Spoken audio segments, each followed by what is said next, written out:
So welcome back to another episode of The Real Deal On, and we are still focusing on reinvention, and we have an extraordinary blessing today. We have our Chief Medical Officer here at Palm Healthcare, and he's been with us for about 3.5 years, and you will soon get a chance to meet this extraordinary human, and he has been through a reinvention, numerous reinventions from what you shared. And we would love for us all to bask in the stories and glory of Dr. Rick Seeley. Nice to have you aboard here. So, thank you, Doug. You're astonishingly articulate. It's great to see you in this mode. I'm honored to be here. I'm so very gratified to be in the position that I'm in with Palm Healthcare, to serve as Chief Medical Officer, Medical Director, whatever you want to say. But from my daily practice, I'm a recovering, or some would say recovered addict alcoholic, sharing my story, carrying the message mainly of hope to those that are struggling with addictions. And I do whatever I can to see where the person is at, zero in on what their needs might be as I continue to grow in understanding and efficacy. And I find my way, my journey being augmented by these experiences. Which I'm sure makes it very powerful for you to deal with people who've been down the road that you've been, to light the way. Well, it's important for those of us in recovery to look to those that are farther along on the path. Just as I look towards my sponsor and I follow the lead of other physicians who have gone before, who have gotten into good recovery. And I see the difference between those who really embrace good recovery. I'm somewhat prejudiced towards 12-step recovery, though I'm extremely open-minded about any path that works, believing ultimately it's one path and spiritual in nature that guides people out of the depths and the hells of addictions. Beautiful. And how long have you been recovered, in recovery? My clean and sober date is April 27th, 1988. So that puts me at over 29 years at this point. Amazing. And I'm happy to say, too, breaking her anonymity, my wife is 28 years clean and sober, and we have 2 children, ages 25, and my son and my daughter, 26, who have never seen us use any substances, and they've always seen us celebrate our recovery. And when needs be in teenage years, we intervene to make sure they didn't fall prey to their genetic predispositions. If a child has 2 parents who are addicts, alcoholics, they're 10 times more likely to be addict, alcoholic themselves. And if it's just one parent, it's 4 times as much. So it's essential for those of us with a disease of addiction to find our way into recovery and to then lead by example to our kids who are prone to have this kind of a issue themselves and to take quick action. So what had happened to me is I'm told and I've learned in college no different than 50% of my peer group. I enjoyed partying. I partied heartily. At Princeton University, it was an Ivy League, beautiful college, but I thought it was just a great place to party. And so the issue was that after graduation, most of my peers stopped partying, and I just continued on. And I alternated in the United States where I would party with drugs and alcohol, and then I ended up going to the Orient, and I was in business over there, but then I became a wandering Zen Buddhist monk. And the other experience was living up near the Himalayas in northern India and practicing a type of meditative yoga. So there were great spiritual paths. The problem was I kept coming back to the United States, and culture shapes our thinking. And the culture here said to me, wine, women's song, drugs, rock and roll, party on. So I partied on. Then I'd go back to the Orient, and I'd be at peace, meditating. Come back here, party on. And then one day in 1988, a judge said to me, Dr. Seeley, you're not even leaving Broward County. And where you're going to stay is right here, and you'll be subject to random urine drug screens, and if you relapse, the consequences will be dire.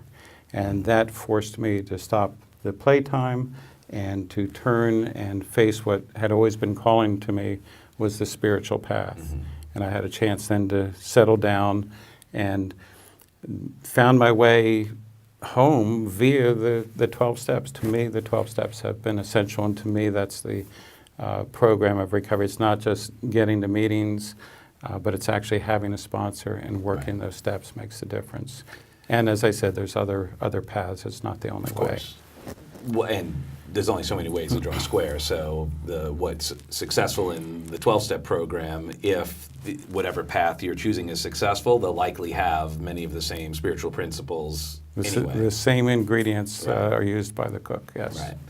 One of the things you said that I believe is very powerful and important is celebrating your recovery. Did you have a transformation in that when you were first in recovery? Was there an element of guilt or shame or something where you were not celebrating it, but it was like, is this an evolution of your philosophy towards your recovery? Well, I could take that question a number of ways, and the first problem is here I was as a psychiatrist in treatment. Right. So I was highly defended and really had an answer for everything and was very guarded and wasn't sharing my feelings. So when I left my month of detox rehab and went off to long-term treatment, they said, when you get there, be sure to share your feelings. So I went around the community of 75 addicts and alcoholics, and I shared my feelings. I shared that I feel like you got a lot of problems. I feel like you're messed up. I feel like you need to straighten up. I can tell you have problems. So that didn't go over too well. So at the end of 10 days, they had a fears and concerns meeting, which they have every week for, usually it's an hour and a half, and they take 3 individuals, and the community shares their fears and concerns for this person who sits in the middle of the room. But this time they did it with me for the whole hour and a half. And understand there were a lot of patients, a lot of peers and clients that had been waiting for years to nail a psychiatrist. So they were in the audience too. Yes. And then there were all the other ones that I had upset with my great insights about their character defects. So I was told to sit in the middle of the room, and I could say thank you or nothing, but not to have any other comments. So I figured, okay, I got this handled. So they started going around the room sharing what they thought of me. And I said, thank you. I said, thank you, for the first dozen or so. Then somebody said something that hurt me at depth. And I got angry, and I didn't say anything. So now I'm sitting there getting more and more angry. Then somebody says something that hurts me further, got to the right spot, and I start crying. Now I'm in front of 75 people going around the room crying. And through my tears, about 2/3 of the way through the room, I saw 20-year-old Ramona, who long blonde hair, blue eyes, hot pants. Now I'm a 40-year-old married man sitting in the middle of the room, but I know Ramona loves me, so I know she's going to say something just special to me. So when it came to her time, through my tears, I see, you fat, bald-headed, beady-eyed slob. Every time you looked at me, my skin would crawl. And that was deflation at depth. And they went around for the next hour after that and kept hammering me down and hammering me down. And I went back to the log cabin I was living in with 10 other guys in one bathroom and fell quite ill physically. I had a burning ember in my throat. I couldn't talk. I couldn't sleep. I couldn't eat. They said I'd used my lifetime privileges for medications because I was writing scripts to myself. This is 1988. And so I lay on a bed knowing I was going to die, unknown, in the middle of Mississippi, and put in a pine box. And then finally, they realized I was going to die, and they gave me antibiotics after about a week. But that was ego deflation at depth. Okay, and then from there came the revolution and the revelation. It was a revolution within me and a revelation to my mind that, you know what, there is something left of me. And if I just walk the walk and I pay attention to what these people are saying, there just might be a chance for me. And through time, I came to be at complete peace at that treatment center for 4 months. And I think just at the point where I felt I could live the rest of my life there happily, they said, okay, you're ready to go. And then it was back into civilization, back into society, back to 5 years of being monitored by the Physicians Recovery Network and being on house arrest for a year and being on probation for years and having everybody interested in my urine. But it was the best thing for me. I had run into a brick wall. It had stopped me in my tracks, and forced recovery works because it put me in touch with what was real in my life and what was important in my life, and that's the people that care about me and love me. It wasn't so much I was in denial of how much I was drinking or drugging. I was in denial of how much I was hurting the people that love me and care about me. Right. And as I came into touch with that was very painful. And I think that's a point at which many people turn back to substances because they can't stand the pain. They can't stand the pain. But this has been the most remarkable journey for me to be in be at a point in my life where I can efficiently be of service to many people from all walks of life. How, it was only the one and done? Like you only went to at that point, or was that your last time? Well, it wasn't officially one and done when I was in that detox rehab for 30 days and was discharged with all the self-knowledge of being a psychiatrist, which, by the way, means nothing. My wife was there with my favorite drink, and I said hi to her, and I said, I love you to the drink, and I drank that right down and went on about a 3-day bender. Wow. So that was my relapse, but it was on the way to long-term treatment. Now, I got honest when I went to long-term treatment about a week into it because I felt like I had a scarlet letter A on my forehead. Right. And when I did in my small group, I said, you know what, I drank and used on the way here. The therapist, Tom Kepner, said to me, we appreciate above all honesty, Rick. That'll be an extra month in treatment. So it was, but I needed it, so it's all good. Well, and one of the things you've also shared has been something that we do our best to share is the importance of the pain. And maybe it's not pain, the word, maybe it's the challenge, the discomfort, that if you're early in recovery and it's not challenging, you're probably doing something a little wrong. You're probably not digging deep into what's going on. And while the challenge is that we all recognize that people use drugs to avoid pain, that as soon as we start feeling it, that then we go, oh, what can I use to avoid it? So what were some things that you learned, some strategies to deal with that pain that you were going through so that you didn't end up going back out? Well, I had the great blessing of external controls. Everybody, I knew that if I relapsed, there would be dire consequences for me legally, financially, professionally, and so on. But I also had the great blessing of a somewhat religious but also spiritual foundation to my life. I was an altar boy, Episcopalian church. I went to an all-boys Episcopalian boarding school. I got into mystic pursuits at Princeton University, comparative religion. That's when I started into some Buddhism. Then to spend 1 year as a Zen Buddhist monk. All of that was a foundation that I could turn to, and I was scared out of my mind. I was facing a lot of time in prison, and it looked like I was heading there. That got me on my knees. That got me praying. That had me behave spiritually. I got back to the meditation that I always intended to be doing, thinking that I'd catch a break if I just did things the right way. And even to this day, in a sense, I'm very superstitious.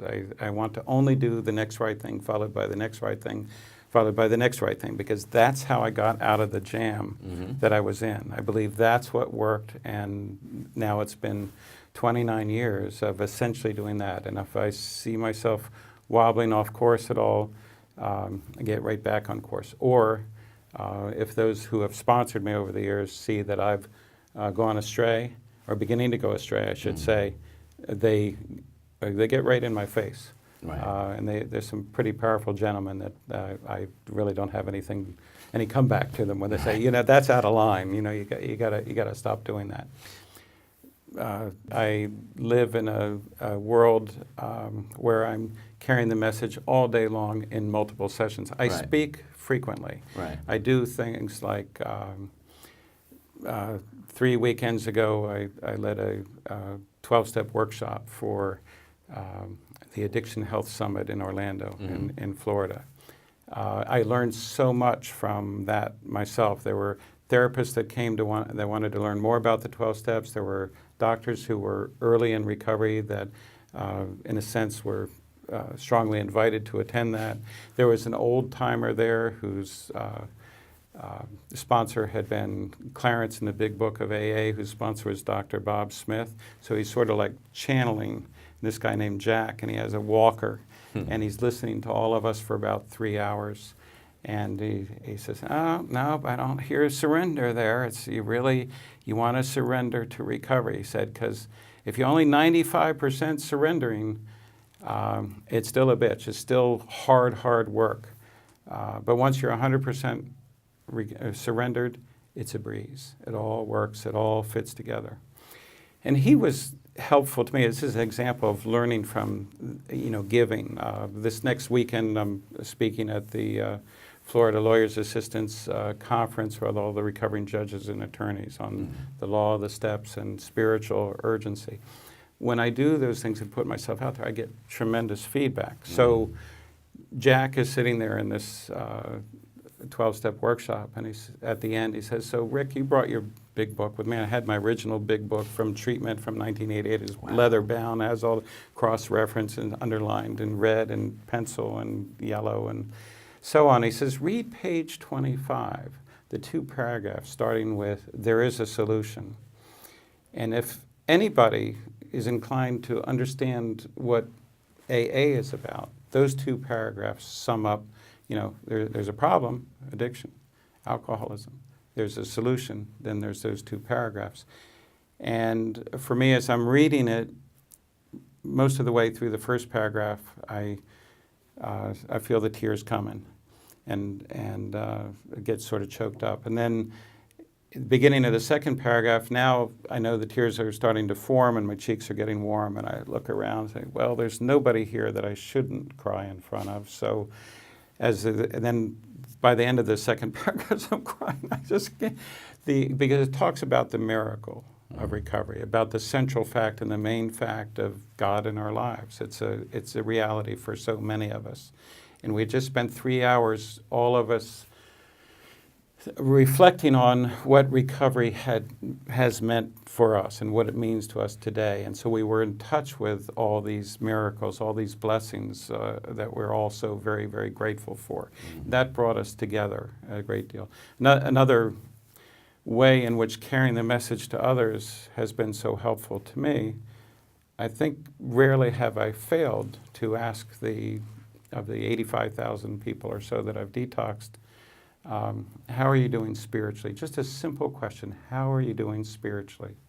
A few people might say, what do you mean? And I'll say, well, do you have a sense of a higher power? Very quickly, though, people respond and they teach me about what they're seeing of the God of their understanding or their sense of a higher power. And from 80,000 plus responses, I've been blessed to see more broadly what this creation is about. I think I don't want to go too far off the rails with that, but it's really amazing hologram coming from tens of thousands of minds, how they perceive a higher power. And of course, we need a power greater than the addiction. The force of the addiction cannot be underestimated. It's amazing what is happening with people in addiction these days. It far surpasses what we would see 10 and 20 and 30 years ago. Yeah. It's just getting worse and worse and worse. And as you know, people are dying right and left. So it's urgent. Absolutely. And one of the things that I've always sort of felt, and I may or may not be on base on this, is that there's an illusion of a connection to a higher power when people are under the influence to whatever degree. Whether it's even just shutting down the conversation, it's the illusion of peace. Some religions base their religion on substances and so forth to create this connection to a higher power. And it's so true in your experience with doing your meditation and being a Zen monk for a year or more. I mean, you're still monk-like. Well, there's that aspect of self. I mean, that's one aspect of self. some substances do perhaps open the doors of perception, but it's not true. It's colored by substances, right. and it's brief and fleeting. And what was it? And nobody can remember afterwards. Right. Great insights. Smoking marijuana, writing them down, and then next day, what was that I was writing? Yeah. So what is true happens only in reality, the present reality, because that's all we have, and it happens only when you're walking on a path that leads to higher understanding. Right. And the wonderful thing about what Bill Wilson and Dr. Bob Smith brought to us is a design for living and a path that leads to higher understanding. So people have a spiritual awakening through time. Some have a spiritual experience abruptly. Not that many, but in either event, it's sufficient to offset the force of the addiction. Right. The biggest problem I see people making is announcing they got it all figured out and they know in their mind that they can beat the addiction because they just won't use it again or whatever. But they're trying to solve the problem with the same mind that got them entangled into the problem in the first place. And many of their neural networks or neurological pathways lead to the solution for any problem of it's time to use. I should go get stoned. I got to get high. Right. I don't feel so good. I need relief. Let me, and so on. So they're really boxed in and they need a way out. And they were going to call the big book of Alcoholics Anonymous A Way Out. But Bill Wilson took a look in the Library of Congress and saw that would be the 13th book named A Way Out, and he had something about 12, the number 12, and he said, let's go with Alcoholics Anonymous. Oh, there you go. Yeah. So what advice do you have, or what are some of the words you've given that someone had responded with that was like their breakthrough for you? Was there any times where you've shared something and you could see that had that miracle of that shift of perception where someone was like, oh, boom? Well, first of all, Doug, I would not presume that it's so much something I said, but a moment in time when grace was channeled through and the person had something of awakening. And really there's no magic word, otherwise we'd have it emblazoned around this room. Of course. So much as I said, growing in understanding and efficiency, efficacy, and dealing with so many people, you get a sense pretty rapidly where that person is at and what they need to do next. And so you guide them with that. And oftentimes it'll be something that is said, and I don't know which thing is being said, but the next day the client will come back and say, suddenly it made perfect sense to me, what you said. It's like AA number 3, the third person in Alcoholics Anonymous, the man on the bed, the attorney, who when Dr. Bob Smith and Bill Wilson came to share that they had found a way to recovery from alcoholism. And understand, this was no easy alcoholic setup. This was a guy who was in restraints and had just blackened the eyes of 2 nurses and a hard-drinking lawyer. So whenever they suggested anything, he, of course, being a lawyer, he was contrarian and said, well, you don't understand, my case is much worse than that. There's hopeless for me.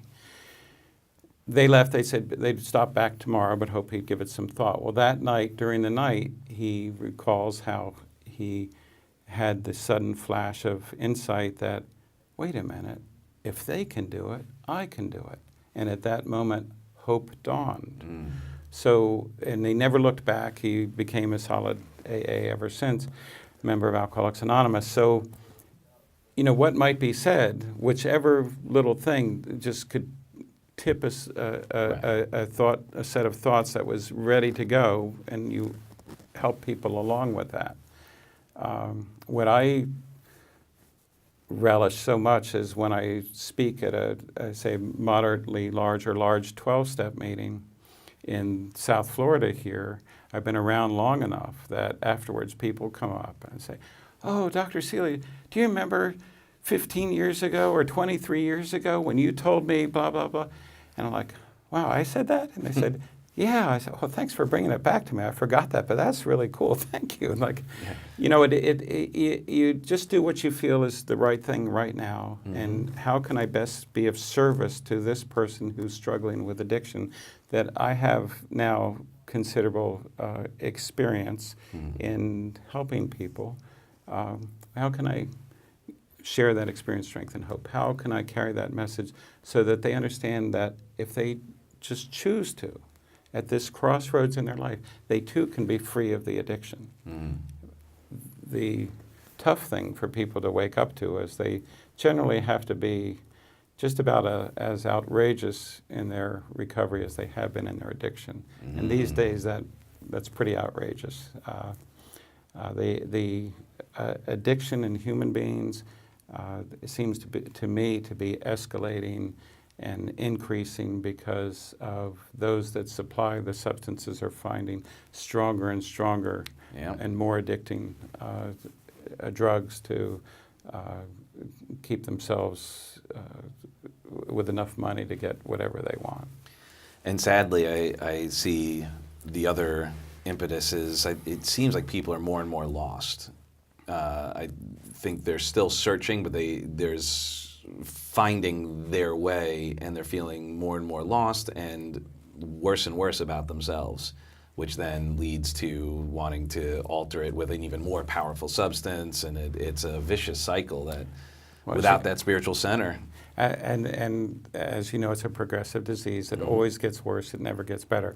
A couple hours ago, I had what I do so often with the youngsters coming in shooting heroin. I said to the young lady, when did you first have an opiate pill? 14 years old. When did you first get hooked on opiates? Well, when I was 16 years old. When did you first try heroin? When I was 20 years old. When did you first shoot heroin intravenously? Oh, when I was 22 years old. And then I say, and she's 23. I said, do you see the progression? And what do you think is happening next? She says, oh, I know, because all my friends are dying. And it's so visible to them and so apparent, and yet they can't stop because of the force of the addiction. Yeah. Everybody thinks they can stop at some point, but they truly find they can't. I found that I couldn't. Without the help. And what you were saying, observing about society in general right now, or what we're seeing in addiction treatment centers, is there's a whole group of youngsters that have started using earlier than ever, more potent drugs than ever during their formative years, their brain's formative years. And so they're becoming quite hooked, quite addicted. And then when they stop, and now they're 23, and they look around and they realize, well, I dropped out of 10th grade, and I got into this trouble. I have this on my record. I don't have any actually, there's nothing going on for me. There's no hope for me in this world. I'm going to go back to use. It's the only thing I know to assuage my discomfort. So this is scary. So that's kind of the purpose of our conversation here, is to hopefully shed some light and create a perspective of possibility that doesn't have to be the end. Well, precisely, if we can be a beacon of light to this plague upon the land, amen. Because it's absolutely true that anyone can recover from the disease of addiction. Most people, the vast majority, could not possibly do it themselves. They need to get involved in some kind of recovery process, whether it's 12-step groups, coming to a treatment center, going to their church or their temple, whatever they need that to community, do. The supportive community. The supportive community, a community of folks that are not engaged in addiction. Right. That's of course. If you're, I ask everybody that's leaving treatment here, because I meet them on the way in, and I see them maybe a couple times, and when they come in to say goodbye, I said, "How you doing?" They say, "I'm doing pretty well. You okay to leave it?" "Yes, I'm doing okay." "How are you doing, Doc?" I said, "Well, I still haven't relapsed since we first met. Have you?" And they say, "No, I haven't relapsed since I've been here." I said, "See how easy it is? It's so simple. You be in the right place with the right people, doing the right thing, and guess what? You're good. Get to the wrong people, the wrong place, the wrong ideas, thinking, Yeah. you're gone. Lay with dogs, Yeah. gonna get fleas. Yeah. So I see very good results here. I've overseen or been medical director of 20, 30 or so treatment centers over my 29 years of recovery, and perhaps one or two even before I was in recovery. But I've chosen to work here because here there's a confluence of all the right things happening in one place, and the staff working harmoniously, all the different pathways that are available to patients as they come here. Nothing is jammed down their throat. They get to choose which direction to go, and there's enough of us around to point the direction to them. Right. And sometimes that's all we're doing is, dry them out, clean up their brain a little bit as they're coming to say, there's a solution. Look this direction. Yeah. Read page 25 in the big book of Alcoholics Anonymous, or choose whatever path you want. But you must stop using substances. You can't get away with what we see so much these days. Well, marijuana's not really a drug. I'm gonna keep smoking when I'm done, doc. Or my problems have been drugs. I'm just gonna have a few drinks here and there. But it never works. Right. It always leads them back to where they came. In some sense, it's almost an argument for the idea of a gateway drug in the first place. Yes. Yeah, it's innocuous, and you enter through the gate, and now that's okay. Well, that's not really hurting me.